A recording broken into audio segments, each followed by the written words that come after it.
This is Rockin' with J-Man. It's with Danny Sanders and Peter Tassione. So how are you guys doing?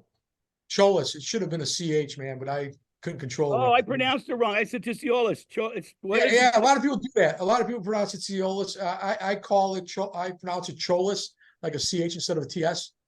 You I know. should know that. I'm married to a Greek woman. Yeah, there you go. I was always that kid in class who would raise my angle. And that's me before they try to butcher it. Right. Gotcha. Cool. How's life treating you guys? Everything's great, man. We've got some great music coming. We've got the track, today's radio. We got the Billy Morrison, Ozzy Osbourne Steve Stevens track in the top 15. Why does it say I'm out of RAM? Oh, hang on, guys. There we go. Okay. So yeah, everything's good, man. I've been doing this for a long time. I've been in this business. I'm blessed to be in this business. Let me get rid of my candy. There we go. But yeah, life's good. How about you, Pete? Life good? Well, life is as good as it's going to be, right? I mean, Right. the Ozzy Osbourne, Steve Stevens, and obviously the Billy Morrison track being number 20 in Billboard this week made me feel a lot better. And top 15 top 20 mainstream rock song is pretty cool right out of the box, right, Danny? I mean, yeah, this label's brand new in a sense, so it's pretty awesome what's going on. it is definitely a brand new label. So let's start off at the beginning, and this will be an individual question for the both of you. How did you guys get started in the music industry? Pete, you can take it first. All right, you know what? I was like 15 years old back in the 80s, and my brother, who's the singer in Aftermath, formed Aftermath with my buddy from grammar school, Ray Schmidt, the drummer, and Steve Sacco. Steve and Charlie had gone to school together, and Ray was my buddy from grammar school. And they formed this band, and I had no musical talent, so I became the manager. Started managing the band at a young age, and then we got him a record deal, and the label went bankrupt. And I decided that we were going to form Zoid Recordings as a label to put out this record that they had recorded back in the 80s. And that became Zoid, and then later on became Zoid Entertainment. And from there it grew. And at one point I managed a band called Soil on J Records. Back in the day when I know Danny was probably managing Papa Roach right around the same time. So it started from a young age, almost as young as you are, and turned into a thing that we kept going and growing, and it's the best it's ever been right now. Meeting Denny back in I think 2018 or 2019 to work on some stuff together has made it even a cooler ride. If that, it's been a long journey, a lot of crazy shit along the way. Yeah, our stories are pretty similar. And my brother was a drummer, right? I don't have any musical talent at all. He's he was a drummer in Tesla. So I started out as a drum tech 38 years ago. Well, even before that, though, I was same thing, the high school kid, brothers in a band, doing management, doing all that. Then my brother joined, fast forward a little bit, my brother joins a band called City Kid, who becomes Tesla, and we're off, and they're going on the road. He says, coming out on the road. So I started touring all those years ago and kind of never looked back, so similar stories. No musical talent, brothers got it all. Yeah, that's right. Yeah, so stay very similar. But it's been fun. It's become a very hard business to make money at compared to what it used to be, but it's still fun, So as I'm having fun, I'm okay. Is Troy ever going to go back to Tesla? No, I can definitely say no. That will not happen. If he starts a new project, would it be on your label? Pardon? If he starts a new project, would he be on your label? Actually, he has a new project, and no, he's not on my label. Oh. He's got a new project that's actually quite good called Risen to Believers. It's got a very sublime reggae thing going. It's very cool, but he's on Selecto Hits. So, no. If you interview him, Jam, ask him why he's not on his brother's label. But it's all good. It's all good, brother. So when you went on to tour manager, at what point did you decide to go from that into opening your own label? Well, actually, I started as management first. I was tour manager for the band Papa Roach on their first record. And they were obviously becoming huge very quickly. At the end of that tour, then going into the second record, they basically asked me if I'd co-manage them with their current manager at the time, which I said yes, because it'd be foolish not to. And that started me from management. That was 17 years ago now. That was a while ago. That's what got me into management. I started working with Jada Pinkett Smith, and that's the first time I ever really ran a label, because I ran Jada's label when she had her metal band Wicked Wisdom, and we had done that through what's it, Suburban Noise. We'd done a distribution deal, so that's the first time I really learned what it's like to run a label. And back then, it was great. You sell CDs, you make money. Now it's like you stream, you make no money. So whatever. But it was good. That's what got me into doing management and label. Now, what do you prefer, life on the road or behind a desk? Definitely home. Pete will probably tell you this, I don't stay behind the desk a lot. That's right now I'm outside. I'm not a desk guy, but I don't miss the road at all. I enjoyed it. I did it for 20 years. I enjoyed it. A lot of good friends, 38 different countries all over the world. I enjoyed it a lot, but once I got off the road, I did not miss it. So It's an age thing too, right, Danny? I mean, doesn't it feel like when you're younger, the yeah, road a little more appealing than it is when you're older? absolutely. I see guys out there that were touring, they're still doing it. They're my age or older. I don't know how they do it, Yeah, I don't get it. So, but it definitely gets in your blood. I thought I would miss it more than I did. I think running a label is a lot cooler than the management part, though, overall, right? Yeah, it's different. It's just a different beast. It's a totally different beast. They're all different. A lot of guys think, a lot of managers think they can run a label. A lot of label guys think they can be managers. Very different. Very different. Yeah, it's very different. And nobody realizes that until nobody realizes until you do it. When I was a manager, I thought I could run a label. Then I started working with Jada on running her little label, and I was like, geez, it's a lot of stuff I don't know. Now, And the Peter, bands kind of listen to the label more than they listen to their manager sometimes, right? It's like easier to say, hey, we're not doing that when you're the band, when you're the label. Yeah. I still manage a few artists, that are on the label, but for the most part, I enjoy just doing the label.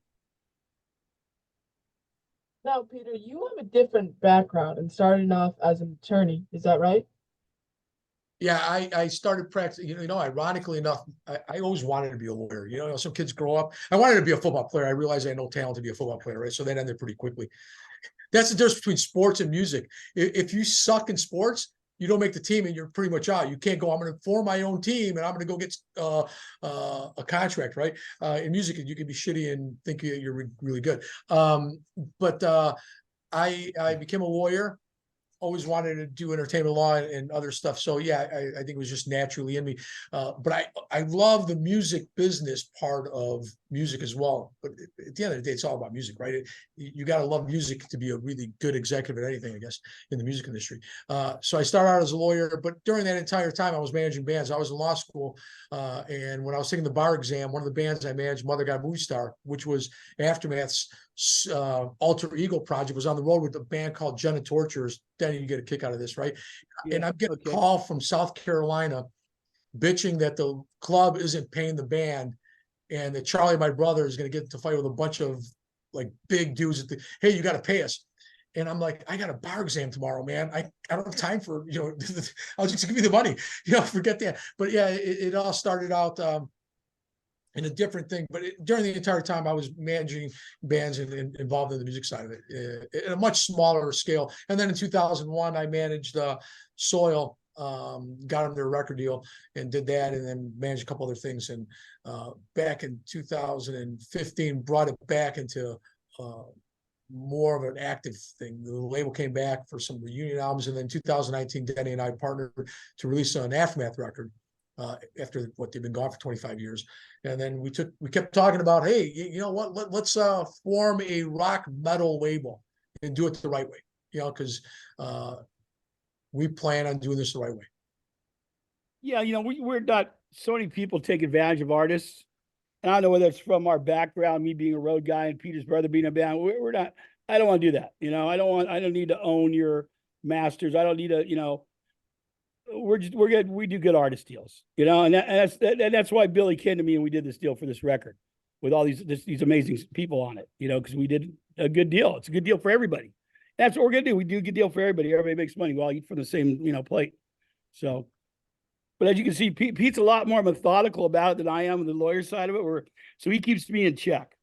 Yeah, and the funny thing is, the person that ultimately keeps both of us in check is Eric Swaney, who's not here right now. He's the Right, yeah. part of the label. He's the kind of guy that thinks I just make rash decisions, and then Denny does it even more. So he's like, between the two of you guys, man, you guys are driving me crazy. So he kind of keeps us in check. Which is probably another reason why I do this. I've never liked having bosses, so I've always been my own boss. But partnering is good, man. I think it's a good thing. We have some cool stuff coming up. Yeah, we do. We have a new Smiley Soul record that's real. Have you ever done? I'll just interview those guys, Sean from Smiley Soul Jam. No. No, yeah, they got a new record coming out that's really good.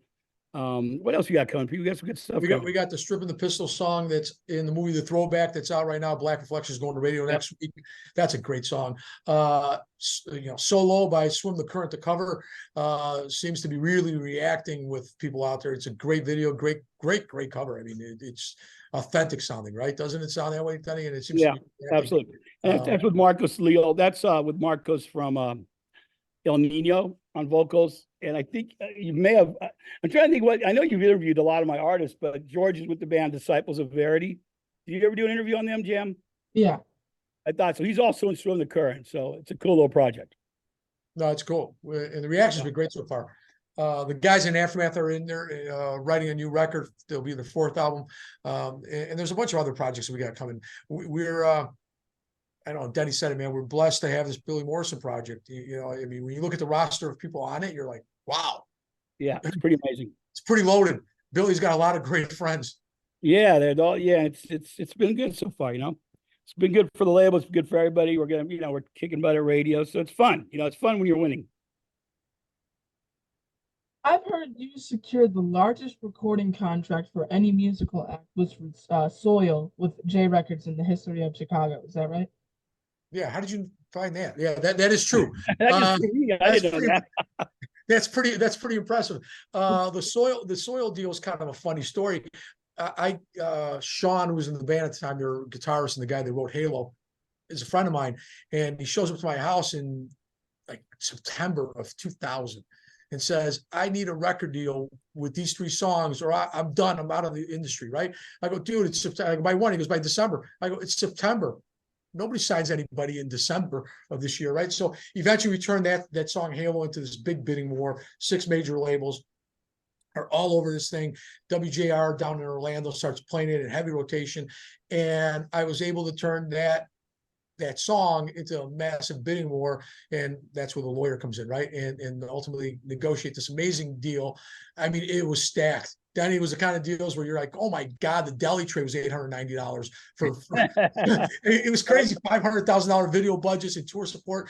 It was the biggest deal in the history of Chicago. I think still is. And but there's some big bands coming out of Chicago, so that's pretty cool. Huge.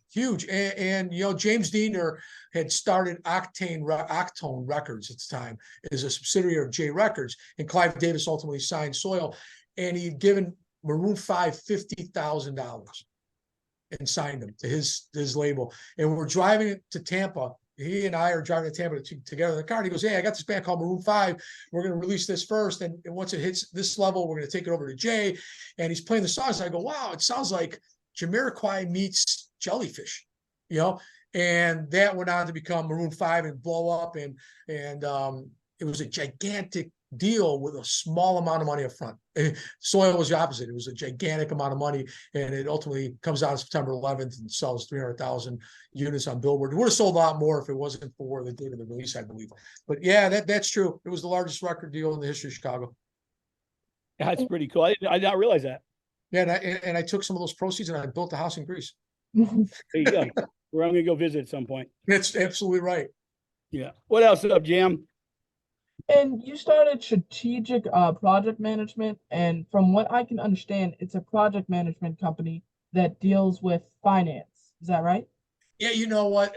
Strategic Project Management is a firm that I started in 2009. That's a consulting firm for government agencies and governments and how to run them, their governments a lot more efficiently. We have a lot of different parts of how to run governments, and our clients get the benefit of it. We took one of our clients from a town that was broke with a huge yearly deficit, couldn't balance their budget, and they've had 14 consecutive successive balance budgets. You know, all this shit you hear in Washington, D.C., you can't balance a budget. They don't want to. All that stuff you hear about your state governments, they don't want to balance budgets. They don't want to do it. It's all bullshit. So yeah, I know I'm pretty good with numbers. You know. Not much comes up when you Google me, obviously. Yeah. There's a Uh, lot. There's a lot of it. yeah. You know, I look at that all pertains, you know, that all works with what we're doing because it's obviously it's a numbers game we're in as well. You know, the numbers got to make sense. But at the end of the day, I think Denny and I have one thing, man. We love music. You know, and Absolutely. if you love music. I mean, if I didn't love music, there's no need for me to do this. You know, Right. I'm not making the money off of the label side that affords these suits. Yeah, well, I've been doing this so long. There's really nothing else. I mean, I love it. I love music. That's why I'm still here. That's why I never changed careers. You know, all those years ago, I'm here.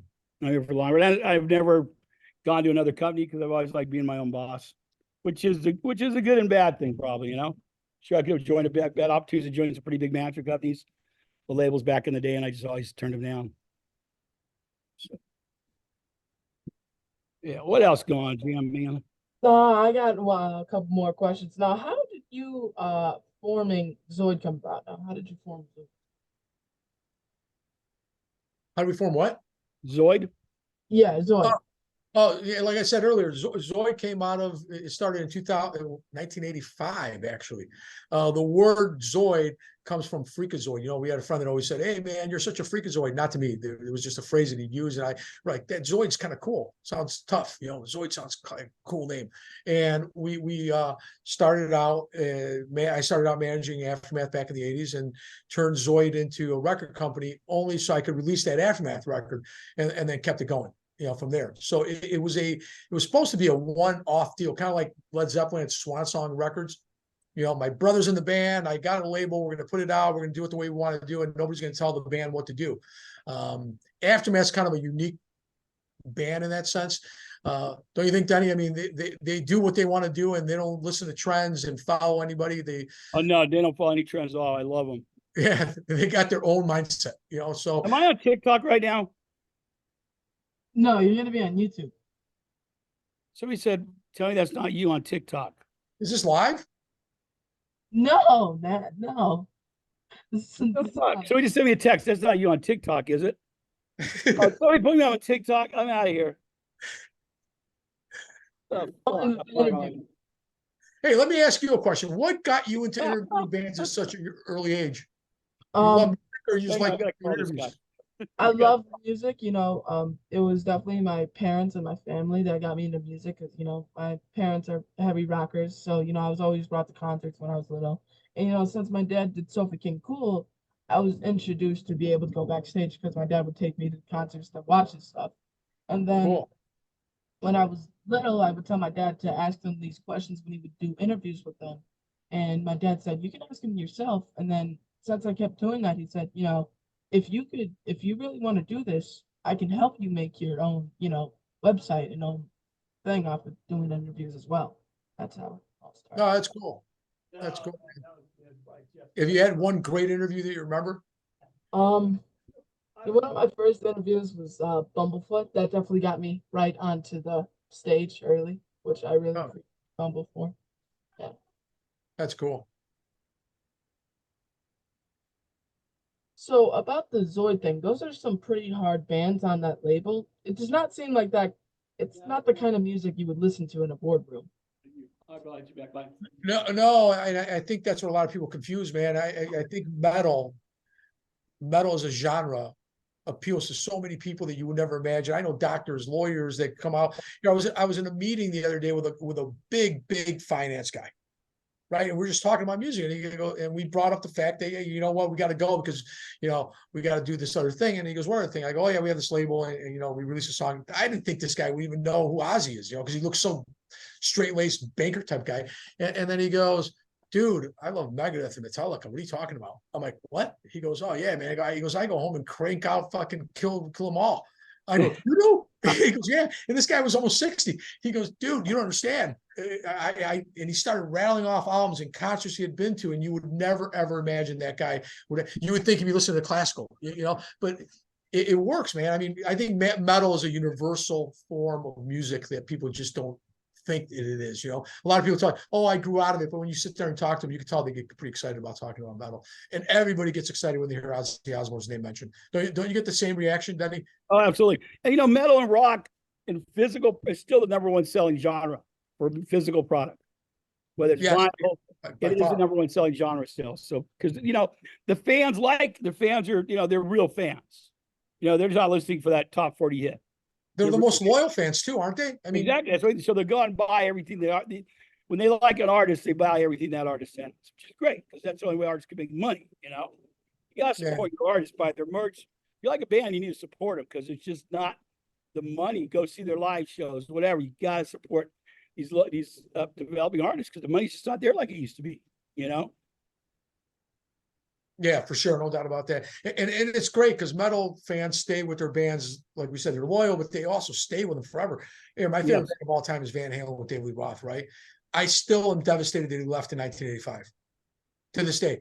You know, and I'm still pissed at Sammy Hagar for being part of Van Halen. But you know, it's a lifelong passion once you find that band that you love, you know, or bands that you love, and it's cool. I think metalheads and rock fans, you know, stay true to their style of music, and that's why, you know, we still put out metal records. Yep, absolutely, and they do well. You know, it's a good group of people. Like Pete says, you never know who's going to. You know, guys you never expect to love it. You know. Whereas me, I look like everything's like I mean, I have friends that call me Metal Danny. I'm like, I listen to Sinatra. What are you talking about? There you go. Smoke a cigar, right? Listen to some Sinatra. You know, like Metal Danny. No. My buddy, the manager, Dolly Parton, calls me Metal Danny. I'm like, no, I'm not a metalhead. I love it, but it's not my passion. You know, I like all music, but I really do like. You know, I'm more probably if anything an '80s, '90s rocker. I mean, Bon Jovi. I mean, that's what I grew up on. Poison. I loved all those records and bands. So I was never a real metalhead. You know. So you're never into Slayer and Creator and all that Oh, stuff. no. See, yeah, I was into that heavy. Yeah, no, I was all Poison, Bon Jovi, you know, glam rock. That's what I grew up on working with. Yeah. My brother was in Tesla, and we went out and did all those tours. You know. Well, there are way more women at those shows, for sure. Yeah, You're into trying to pick up a girl, you're better off going to those shows. Yeah. So everybody's gonna watch. You got to listen to that, right? Everybody needs to listen to Ozzy's Boneyard at 5:00 Eastern. Yeah, it's coming up in what, 25 minutes, 30 minutes? Oh yeah, it is. That's quick. Yeah. I gotta record that. I'm gonna have to go in my car and check it out. It was a blast. We were out in LA doing it. It was a blast. Absolute blast. Did you know that Tolino and Barnes law firm, Bernie's brother Chris was the frontman for Cannibal Corpse and now 6 Feet Under? You know what? Yeah, and those bands are legendary, aren't they? Are you into that stuff? Are you into that really heavy stuff? Yeah, the are legendary. Well, yeah, grindcore and all that. It's pretty wild. Do you like the black metal scene out of the Scandinavian countries and all that? Yeah, Sweden and stuff like that. Yeah, I really like that heavy stuff. I mean, they took their stuff seriously, right? A couple of those guys killed themselves back then and murdered each other. It's crazy. Burned churches and stuff like that. Yeah, it was crazy. That's a wild scene, man. Yeah. Yeah, you know, you like that stuff. Rob Caggiano's got a new project with Danny Filth on lead vocals from Cradle of Filth. When it comes out, it's gonna be pretty cool. That'd be cool. It's metal, man. It's hardcore. So, what made the two of you decide to join forces and start this new venture? You know what? I wanted to release the Aftermath record in 2019, and I'm called There Was Something Wrong. And I was talking to someone. They go, "Hey, man, you should give Denny Sanders a call." And I think the two of you guys would get along and put it out. And Denny had his deal through in grooves with the label group and all that stuff. So I called Denny. We hit it off right away, and we put out that record. And then we put out the next record. And along that time, we kept on talking about, you know, we got to do this thing, man. We got to form the right metal rock label, make it a specialty label where people know, hey, if you go find the, you know, like whether it was Roadrunner back in the day or Nuclear Blast or any of those labels, you knew what kind of style of music you're going to find. Now we're going to expand the footprint a little bit. It's rock and metal, but we kept talking about it, and this opportunity came along with the Morrison project that Denny was able to get.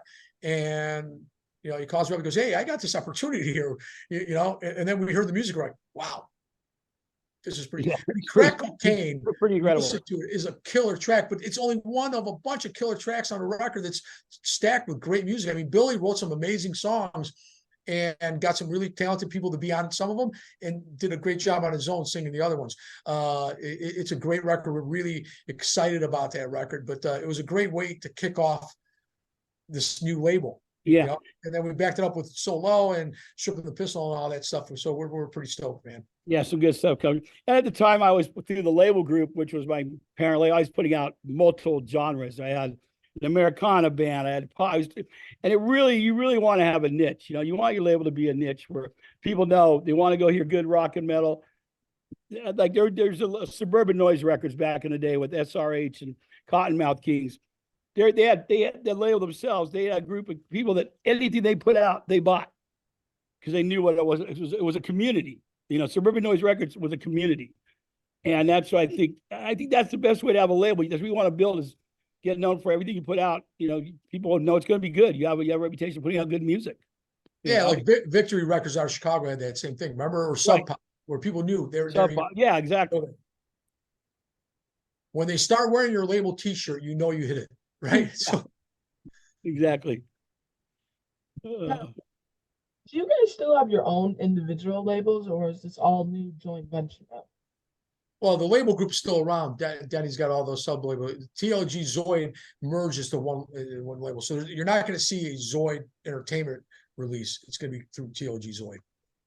Yep. It seems like Dennis is more of like the cowboy, the wild man of the company, and Peter's more of the businessman. Do you agree with that? Yeah, I kind of did that tongue in cheek in the press release, but it's true. Pete, especially Eric, who was not on here, is very methodical in the way he does things. Everything's structured, and I'm kind of like, I just go for it. Oh, it sounds good. Let's do it. Yeah, and we're like, Daddy, we need a budget. Yeah, these guys reel me in, which is needed. I need to be reeled in sometimes. I think I might just get a shirt made for Denny that says, "Denny, we need a budget." Yeah. Like I said, if the weather's nice, I'm gonna go jump on my motorcycle. I don't care what I have to do that day. It's like, yeah, I'll get yeah. I'll deal with it later. I'm out of here. See ya. Yeah. It works, man. I don't wear suits all the time though. I mean, there are some people that have never seen me outside of a suit, right? And they go, "What do you do when you go to the beach?" I go, "My bathing suit looks like a suit." And they actually believe that I'm being serious. But I do have a huge collection of rock shirts. Yeah, Pete, yeah, he probably knows a lot more about rock than I can even he knows more than I forgot probably. He knows the music. He knows his music. Don't say anything bad about Eddie Van Halen or all you automatic. Oh, I might have to come and turn off the interview.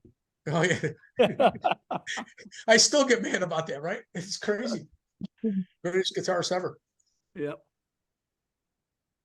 So I'm sorry. I'm just saying, a half hour. We got the show's coming up on Ozzy's Boneyard, so I gotta get ready to get that set up to record. What else you got? Yeah, I gotta bounce pretty quick here. Okay. So tell me how'd you hook up with Billy Morrison? That came through. I don't know if you're familiar with Brett Scallions, the lead singer of Fuel. Yes.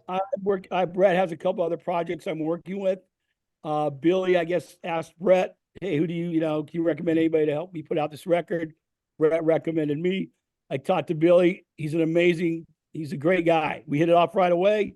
We came to an agreement. It was all over he said, "Okay, here's what we're going to do. Here's how we're going to do it." Boom. And we did it. No lawyers involved. But yeah, but basically it was through Brett. I owe Brett big because he introduced me to Billy. And Billy, he's a good guy. Everybody likes him. He's got, he's a real straight shooter and a great person to work with. And it's cool that this far into his career that he's getting a moment of being in the spotlight too. Absolutely. Yeah, he's enjoying it. He deserves it. The songs, I said, what first impressed me on that record.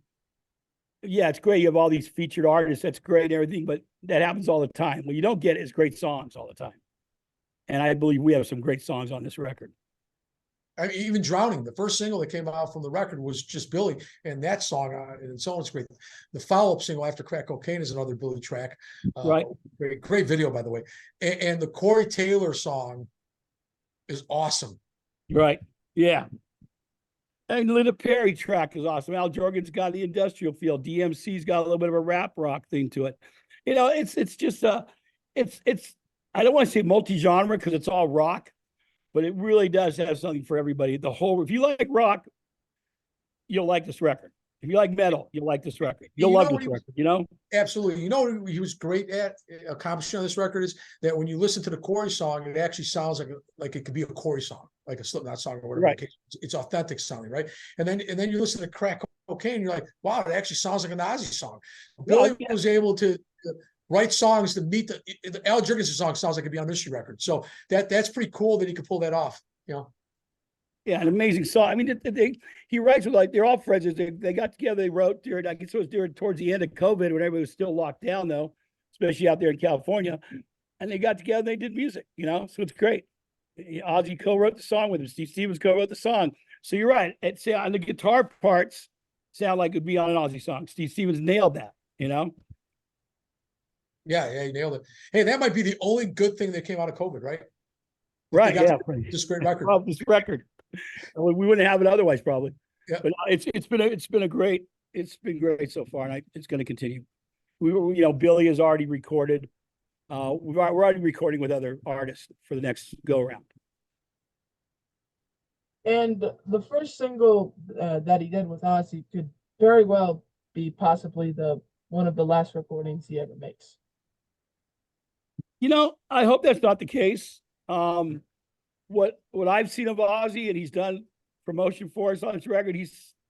I mean, look, well, you hear him on the record. A lot of people, I see a lot of comments. Oh, this was recorded years ago, or it's AI. This is not an old song.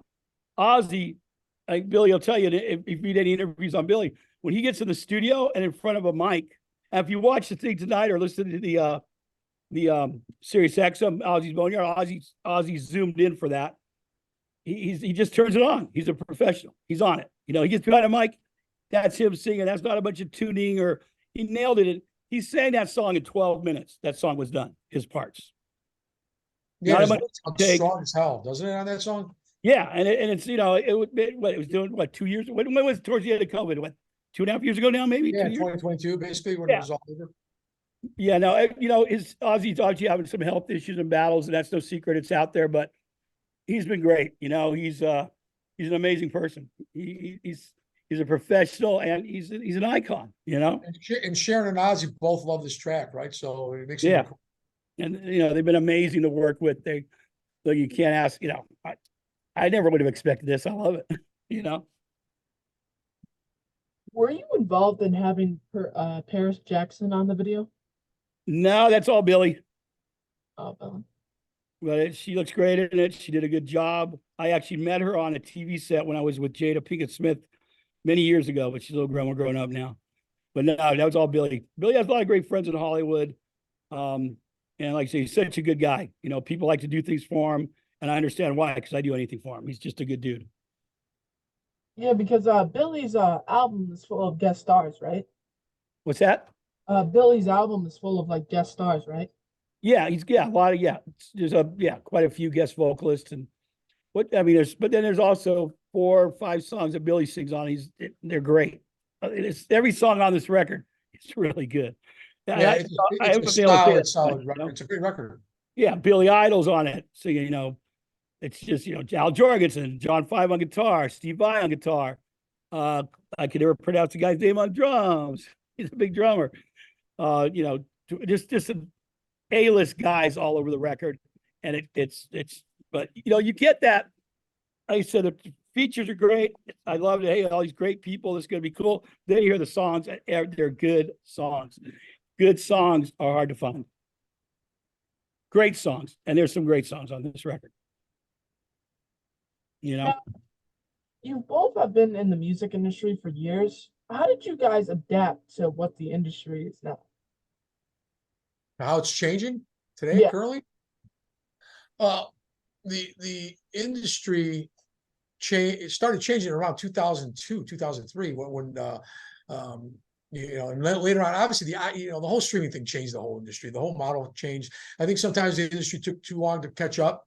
Kind of like, Blockbuster took too long to catch up that Netflix was going to come and eat Blockbuster. I think labels didn't see it coming, and the streaming services that came along, changed the dynamic. Day to day, you change. I mean, at the end of the day,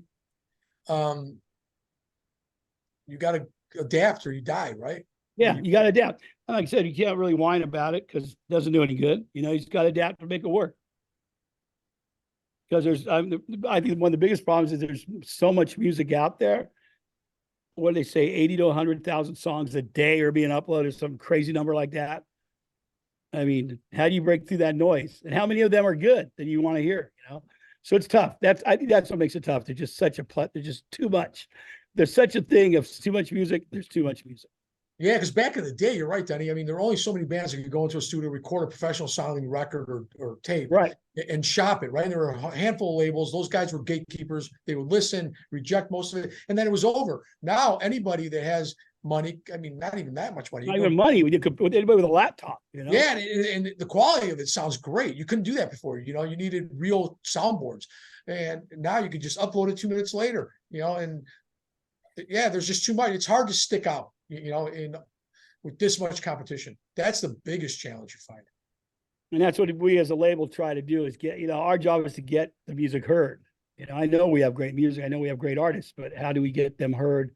And that's working with Web3, some blockchain, a company called D Community is really in the Web3 market of blockchains, NFTs.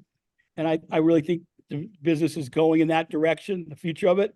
So we're in there pretty hardcore already. So far we used it, we ran a contest. We did a lot of stuff with the Billy Morrison release with Web3 and blockchain and, NFTs and everything. And it seems to really be paying off. It's not, it has to be adapted by a lot more people, but I think it's the way of the future because artists get paid directly. You can get rid of the middleman with it. Middleman's being the major labels, really. And the financials have changed, I'm sure, because there had to be a lot more money out there for everyone when people actually paid for their music. There used to be a lot more money back in the day when labels would just give out these big, what it was, man? The big records subsidized all the small records, right? So you have one Michael Jackson record that paid for all the other mistakes that the label made by signing them. Those record deals were huge. It was a no recourse loan. I don't know if you know what that is, but typically when you get a loan, you give the money back, right? Bands would get signed, they get these gigantic advances, and if the record didn't make any money, they never paid it back. They could walk away, right? Now they may not make any money other than their advance. Those days are gone. I don't see anybody getting those huge advances anymore because you don't need it either, right? I mean, you're not pressing 1 million CDs anymore. Nobody's selling 1 million units. If you sell 300,000, you're phenomenal today. So the costs have come down also. It's a lot cheaper to record a record today than it was 25 years ago. Way cheaper to record a video. Yeah. Oh yeah. Videos. I remember doing videos that cost more than a record. It was almost common practice to do a video for $500,000. Oh yeah. It was for the good ones. Easy. Yeah. Back in the day. And now you could do those videos for $5,000 now. And they look good. Well, that's technology. Technology is coming in and changed a lot. You can do a lot more with it. I think a lot of the old still works along with the new, promotion. You still got artists have to work harder than they ever have, though. They got to promote themselves. The artist has got to be the label because the labels they got to build their own story, right? They got to be active on social media. They got to do all that TikTok stuff and everything else that you need to do to sell any kind of product and stand out. Whether it's jeans or music, you got to do that stuff. Absolutely. We have got to go. I got to go. That in 20 minutes we're live on Sirius XM, Ozzy's Boneyard. Everybody go listen. Jam. Are you going to listen to it? Of course, man. My pleasure. Right. Cool. Yeah, it's going to be a great event. Yeah. You want to do anything you want to close with? I do got to jump, Jam, man. No. Thank you very much, guys. Thank you. Thank you. Thank you, man. We'll send some of our artists your way. All right. We'll do some interviews. Thank you. Send Billy my way. Maybe I'll get it in photo bomb behind him. All right, man. Cool. See you, brother. See ya. Peace. Peace.